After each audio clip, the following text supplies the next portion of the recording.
Welkom bij de laatste aflevering over het leven en werk van Emahmn. Deze keer zal het gaan over de toepassingen, de praktische bruikbaarheid van de mandalas die hij ontworpen heeft. Welcome to the last program we are making together. We spoke about the God consciousness the last time, about Master, Saturn, and to be able to choose what is. Right. From there out, I know you have a kind of, system from where you work on, which has to do with the triangle you kind of more or less developed. Right. Can you tell us some more about that? Well, yes, there is a triangle, but the triangle is not mine. Triangle belonged to Pythagoras. Pythagoras was one of the 8 people that was initiated by Hermes Trismegistus. He is the father of all the metaphysics. Numerology, astrology, tarot, all these things that people talk about, the tools that we use to become aware of who we are and what we're doing and where we're going, where we come from, all came from Hermes. And he initiated 8 people, and Pythagoras was one of them. But Pythagoras was a mathematician. And because he was a mathematician, he discovered that in a right triangle, which one angle is 90 degrees, if one side is 3 units and the other side is 4 units, the third side would be 5 units. Because he said 3 square is 9, 4 square is 16, 16 and 9 is 25, and 5 square is 25. So that's how he figured that. With this triangle, he was able to fully explain how we function on physical reality. And the first side, or the vertical side, he called the being, has 3 units. As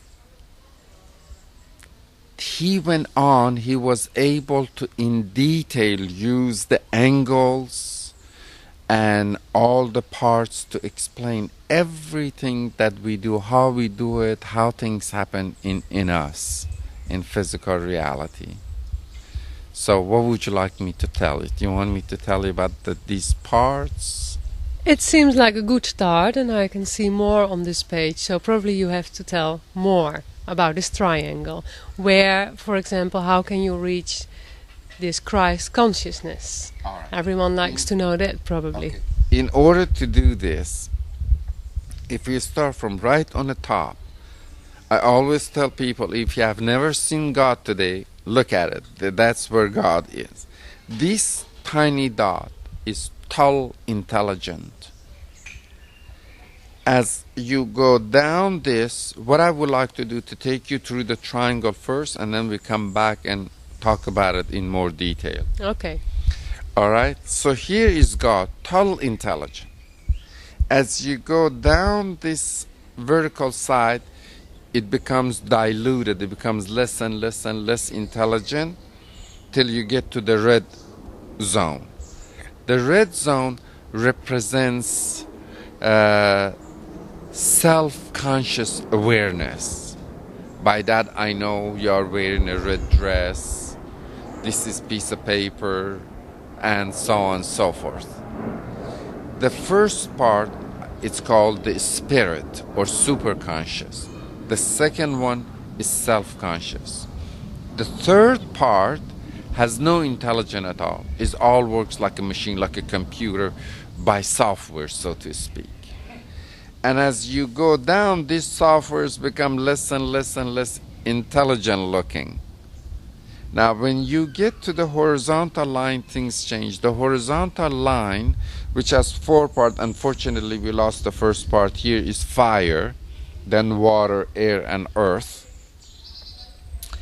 These, according to Kabbalah, are the 4 worlds, 4 Kabbalistic worlds.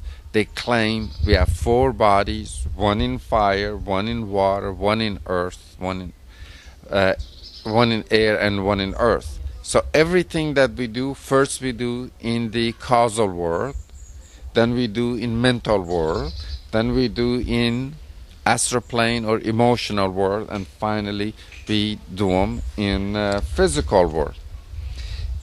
As you go through the horizontal line, things become more and more dense, as opposed to here, as you climb up, things become more and more light. So here is the lightest, highest frequency, most intelligent.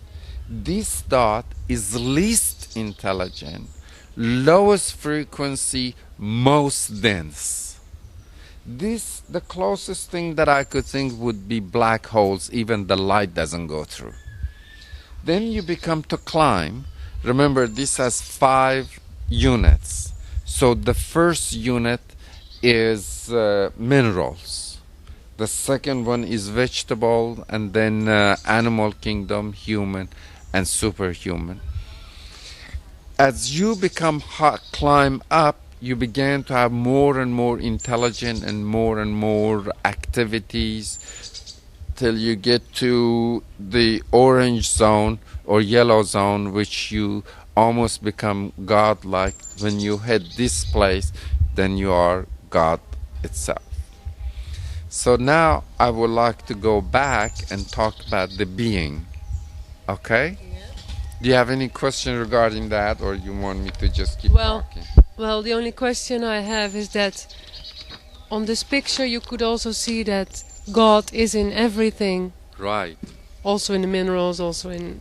Yes. All right. Yes. But if we go back again, if time allows, we could go back and talk about those more in detail. Yeah, this you are also going to offer in your workshops. Yes. Yes. These are, each one of these pieces are 2 to 4 hour workshops. We just kind of like squeezing them in half an hour for people to get a taste and see what I have to offer. Okay, and how many workshops you are giving?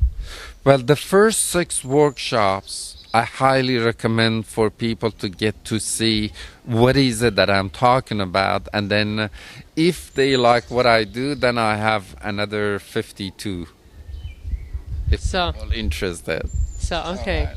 So I got a few workshops. Okay. First you're going to tell a little bit more about superconscious, self-conscious and subconscious. Yes, absolutely. The first division is called spirit, higher self, your inner voice, and it is the aspect of you that acts like God, that's all-knowing. This aspect, before I confuse people, I claim human beings have 3 aspects: superconscious, self-conscious, subconscious. But it is not 3 different parts that you could separate them. Every part of you is superconscious, every part of you is self-conscious, every part of you is subconscious. Is a 3 units that they make 1 unit. They are inseparable, indivisible. Okay, so I want to make sure that the people don't start calling me and it says we're not divided and so on and so forth. I understand that we are 1 unit, but for the sake of explanation, we have to divide them into 3 parts so we could explain individually what they do. Right. Okay.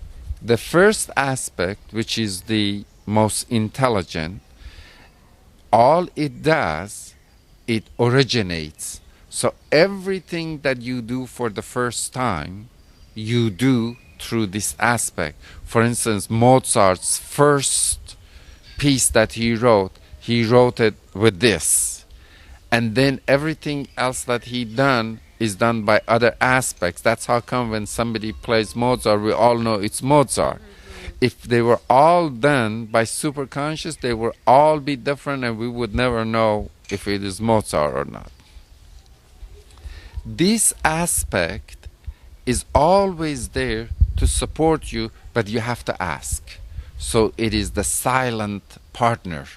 It will never interfere no matter how many wrong things you do or what you do that it's not correct. It lets you do it. But if you want to know the truth and you want to know the correct activity, then you have to ask and ask properly in order to get the benefit. The second aspect, which is I call self-conscious. Self-consciously, you could do only one thing and one thing only, and that is to focus your attention.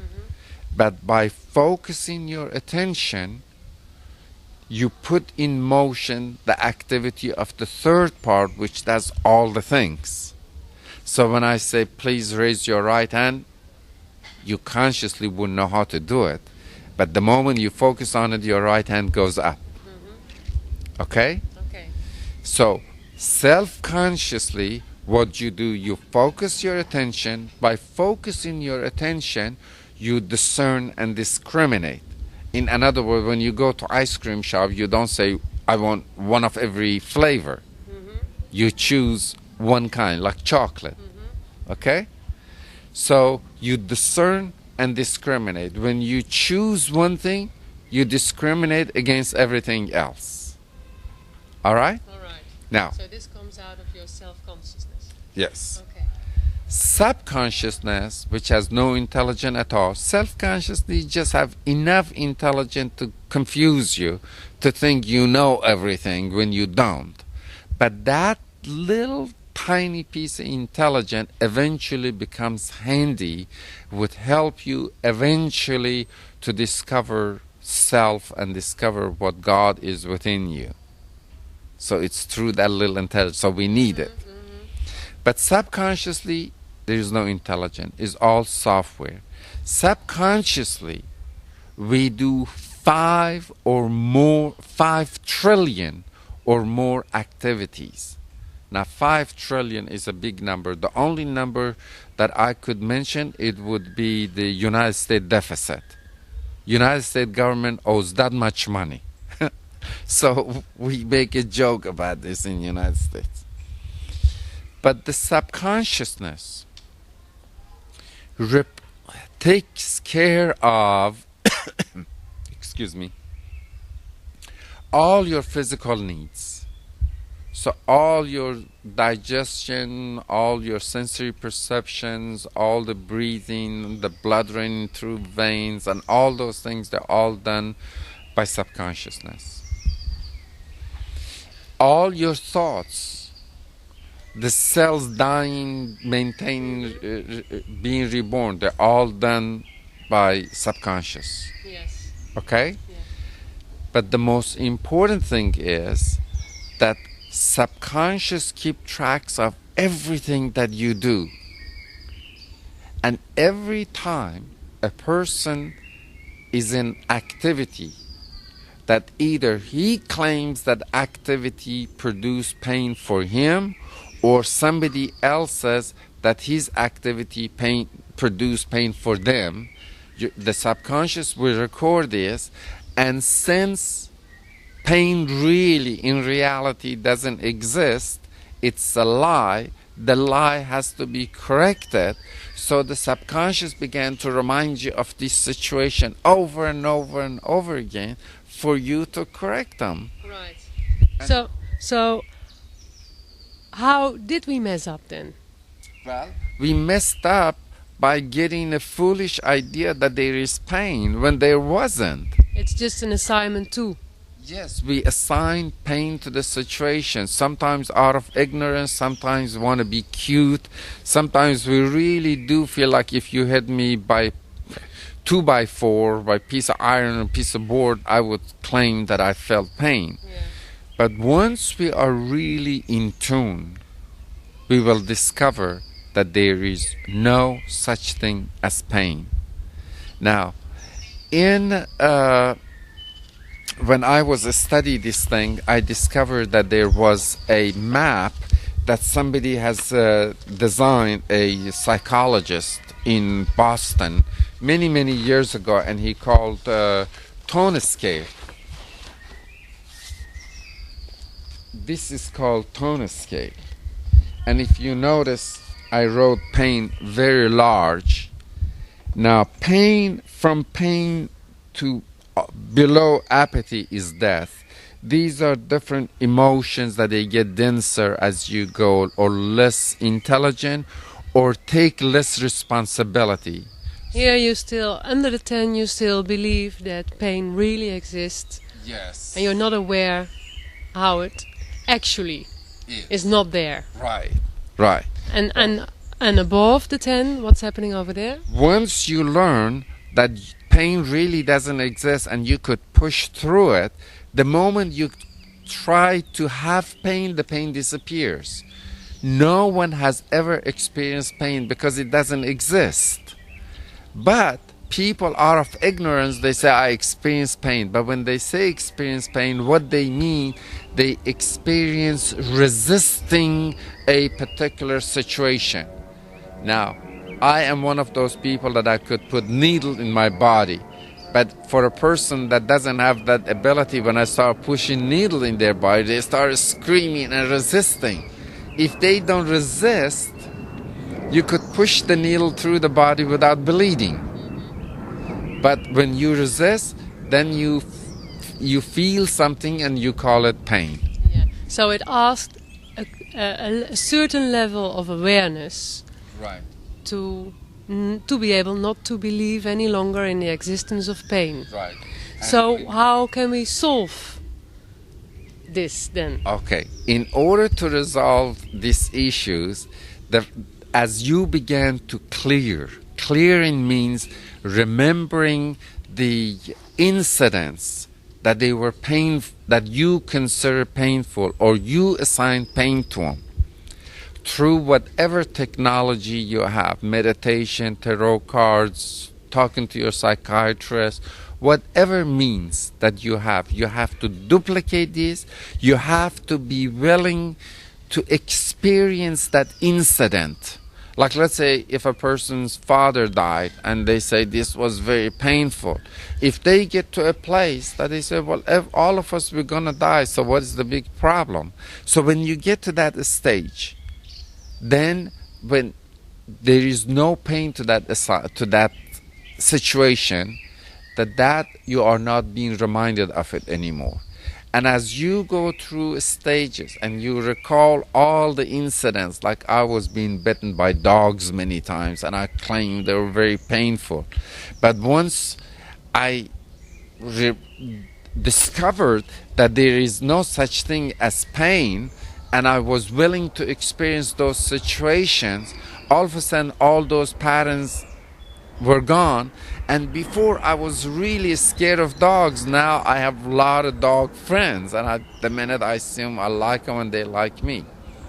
So we have to find a situation by which resolve these painful situations or incidents which we, out of ignorance, created or caused. Right, okay. So you go back to the source and there you dissolve it. Yes. And you know that there are many ways to do that. Right. And one of them is doing it by mandalas. So how do you work with them? Because this is what we like to know. Okay. Ultimately, whether you use a psychiatrist, psychologist, a counselor, you do it by yourself, you have to recall the incident. Sometimes it happens automatically. With every incident, there is a picture. When you are able to look at the picture, you produce another picture exactly like that. And when the two pictures are at the same place at the same time, all the electrical charges, just like that, they disappear. And once they disappear, that incident becomes of no importance. And we have to repeat that. So what mandalas do, each mandala is designed to bring up the patterns that opposing the property of that mandala. For instance, when you look at a red triangle, A red triangle represents courage, direction, ability to be prosperous, to action, initiate, leadership, very great qualities. But we have patterns that oppose those good qualities. So when you look at a red triangle, all the patterns that oppose in your ability to initiate and leadership and directing, and those will come up as one group.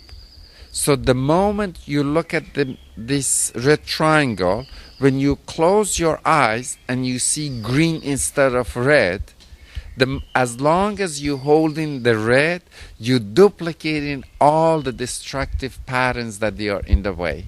Which is working much faster than any kind of other therapy. Yes, in regular therapy you let go of one at a time. Right. In this you could let go of million and billion at a time. Yeah. So what I have done is that I design mandalas like for a person that has a knee injury.